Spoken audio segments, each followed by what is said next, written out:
just trying to make all the noise. Welcome back. We're the Bourbon Junkies. We're the Bourbon Junkies. And today, we talk about things. Let's talk about the biggest. Let's talk about the MGP of Kentucky.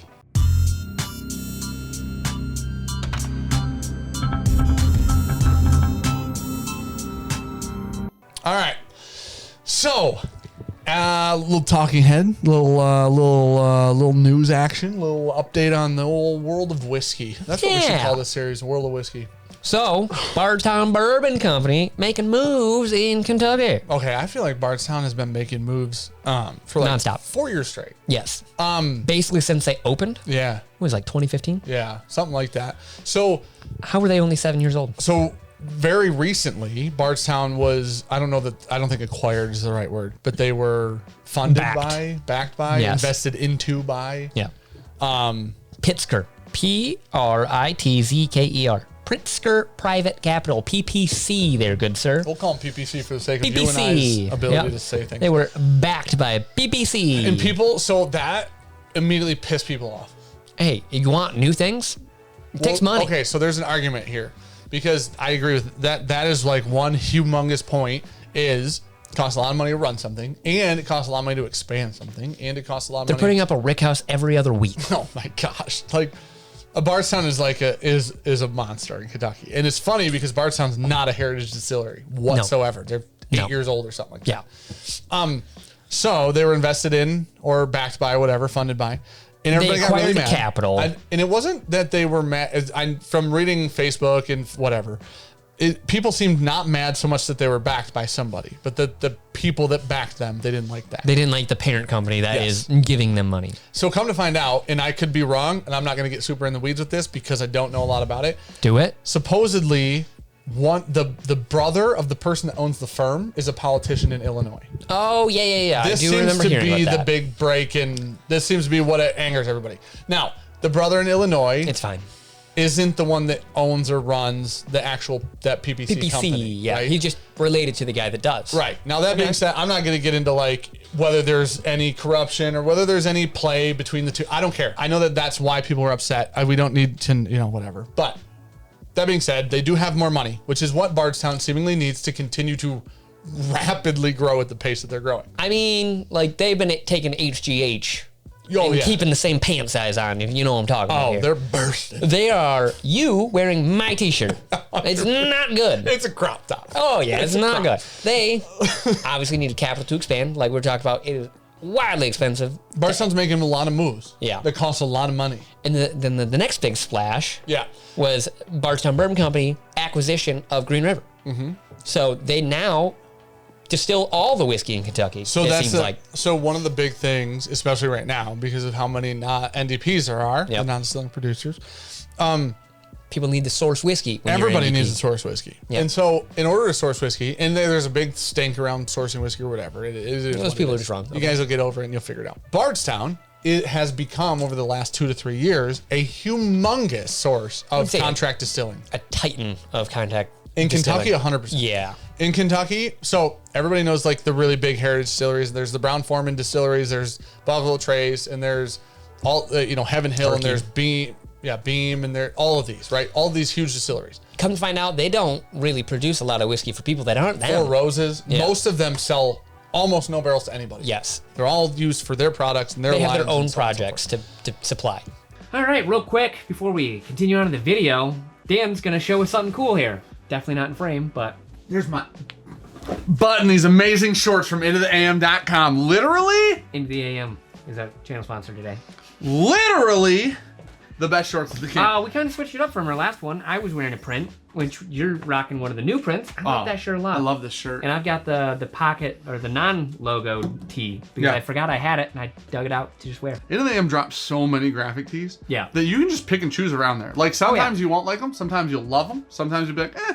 And then sometimes you'll be like, I need a third shirt from a bundle. Yep. And you pick up the same one of the same. I literally could have 5 of the rose skull pocket logo ones. I'd wear them every day. Like I love that shirt so much. So what Dan's talking about, you can go on, you can get 3 for $60 on the bundles, or you can go and just get the regular basic tees. Yeah. Listen, if every t-shirt was this cheap and this good, I don't understand why other people make t-shirts. $15 for a t-shirt seems like a lot when it's a plain tee, but then when you wear it for 3 months and it's still like brand new after 3 months, you're like, that's why. That's why it costs that much. Yeah, 100%. If I could have Into the AM print all the shirts I wanted to make, I would not go anywhere else. It's for real. Into the AM has worked with the channel for a long time. Yeah. Literally our favorite clothing company. Well, like whether we work with them or not, I'm still wearing Into the AM stuff. It doesn't matter. So for real, check them out. Click the link in the description below. You literally just get 20% off the rip. Just right away, just click it. 20% if you don't click off. The link, use code Bourbonjunk. He's at checkout. Yeah. Also does the same thing, but just click the link. It's way easier. Yeah. So, thank you to them for working with the channel as always. Thank you for making really cool stuff. They got great designers. I wish you wouldn't do that when you said it. Why? Back to the video. I'm just rubbing the tree. So, Green River was filling the spot of like, hey, here you want to source with it. You want it to be Kentucky straight bourbon?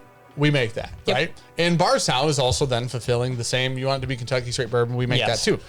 Now, that all being said, Bardstown just bought Green River. Yep. And MGP changed to Ross and Squibb a while back. Yeah. Ross and Squibb is obviously one of the biggest sourced whiskeys on the planet. Everyone knows with the straight connotation of when you say sourced whiskey, everyone just goes, oh, it's MGP. MGP, Indiana, whatever. Now, Bardstown, as far as I'm concerned, is literally the Ross and Squibb of Kentucky. 100%. Kentucky straight Kentucky straight bourbon sourced is in the next 3 years is all going to be Bardstown. 100%. Right now we have a huge influx of MGP, 4, 5, 6 year. Everybody has it. I wouldn't say huge. Everyone has it. A good amount of people have it. Every NDP right now is bottling an MGP. Could be. Most of them. Yeah, some of them. I can name a lot. Well, don't. I was hoping you said that. So I had like 3 off the top. So anyway, go ahead, name me something. But a lot of, if you go and find like a new distillery, a lot of it's MGP right now. Yeah. It'll be interesting because I think in 5 years, maybe 3 to 5 years, I think what you're going to start seeing is a lot of things that say Kentucky straight bourbon that are sourced. Yeah. Where you don't right now. Most whiskey you see that says Kentucky straight bourbon is not sourced. And all those people that had, the stone throwers of sourced whiskey will have no idea. 100%. Because 100%. When it says, it's a company out of Kentucky and it says distilled in Indiana, 9 times out of 10, good odds, it is from Ross and Squibb. Yeah. Now, when it is sourced, distilled in Kentucky and then bottled in Kentucky, creative wording that a lot of companies already do. That's allowed. You'll have no idea.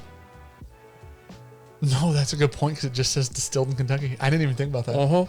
Whoa, that's wild. It's gonna be interesting in the next couple years. This opens up a whole new. I'm so happy you waited to say that to me until now. I just blow your mind. Yeah, because that opens up a whole new thing about the transparency aspect. Yeah. If people want to put Kentucky straight bourbon and Bardstown sourcing and making all this whiskey, and their contract is selling for a ton of people. Yep. Which is what they've literally set themselves up to do. They've got rick houses for storing. They've got bottling lines. Bardstown. Oh, they got everything. Bardstown has literally taken the hyper giant big business approach to just mass producing whiskey. Well, they got their money.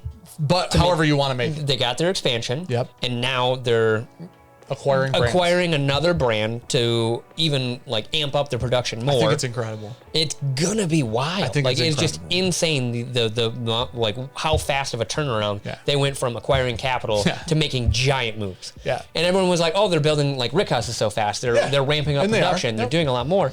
And then adding another whole process to their streamline is just gonna be insane, dude. It's incredible. I would love to see a number of barrels at between the two, what they're cutting a Green month. River and Bardstown. Yeah, I think Bardstown has set themselves up to be, without the Green River acquisition, Bardstown set themselves up to be in the next 5 to 10 years starting to compete with MGP. Yeah. The Green River acquisition points that was correct, right? Yes. It points at we're trying to be. This was the plan the whole time. Ross and Squibb. Yep. But Bardstown's done something that Ross and Squibb or MGP never did. They have a restaurant. They have a distillery experience. They have, and it's beautiful. Bardstown's They started beautiful. with their own line instead of distilling for other people. Yeah. And then MGP switched to having their own line. MGP, that was the one thing that it felt like MGP screwed up. What? Seagram's Not integrating their own stuff 100%, better? because now Remus comes out and nobody knows whose it is. Yeah. Now Rossville Union Rye comes out, nobody knows who it is. Nobody knows who 8 and Sand is. Yeah. No, and if I'm being completely honest, Sounds like the branding behind 8 and Sand. Yeah. Bardstown's incredible. Their branding and marketing. I was going to say their bottling, marketing team puts in a lot better of an effort, apparently. And the distillery's beautiful. And apparently we haven't been there, but the restaurants are supposed to be amazing. Incredible. Yeah. Like Gordon Ramsay's fucking making dishes in the back there. I was like, dude, for a moment, I'm sure it was on my face. I'm like, are you for real? Wait, was he really? I think what they're doing is one of the coolest and most different things in the whole industry. And like I said, in about 5 years, you'll be drinking their stuff. Have no idea. You will. That's true. I never thought about that. That's so wild, man.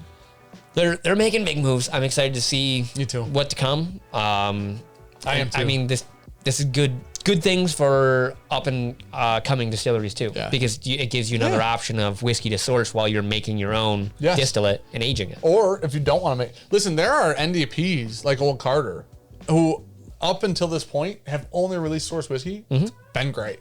Fantastic. Not like it's been bad, right? There's people like Penelope making whiskey. There's people like Smoke Wagon. Yeah. There's like blending, right? Blending that. I think what people get so caught up on is like, oh, you didn't make it. No. But the problem is no, but I made it better. Have you had a single barrel of whiskey that wasn't good, and then come to find out it went into a blend that was great, right? Yeah. And I think like there's this is a whole different conversation, but there's this huge emphasis put on distilling and not put on blending. There's a stigma about 100%. just blending and not Sourcing. Yeah. And it's like, listen, everybody, you can single barrel stuff. People love single barrels. Single barrels are great. They're fun. Yeah. Everybody loves single barrels. The problem is like, dude, if you don't think blending is like a huge part of the process, you talk to Danny from Penelope. Yeah. That man saved a whole barrel for us. Yeah, he did. Literally nothing short. Not even, I was talking to Klein today, and I told Klein, I wish I could have let everybody taste the bad barrel. Went great. And then Something went wrong with everybody that one. taste the final project. Yeah. And that was the bad barrel was in the barrel we didn't like was in the final project, and it was perfect. Yep. There's a huge stigma around how blending's not hyper important, but it's so incredible when you do it well. But Different conversation. yeah, 100%. But yeah, say. Let us know what you think this means for the whiskey industry. Do you think it'll affect you? Just let us know your thoughts. Dude, more good whiskey. If Bardstown can put out some hitter whiskeys, They are. MGP's 10 to 14 year whiskey is some of the best whiskey that we've had. Yeah. Like that era of like single barrels, some of the best whiskey. If Bardstown can repeat that at a bigger scale. Oh, it'd be wild. Oh, I'm in. It'd be wild. I'm sold. Like, comment, subscribe. Don't it. think I said it. Check out bourbonjunkies.com/shop. I don't know, dude. Cheers. Pours in the park. Pours in the park.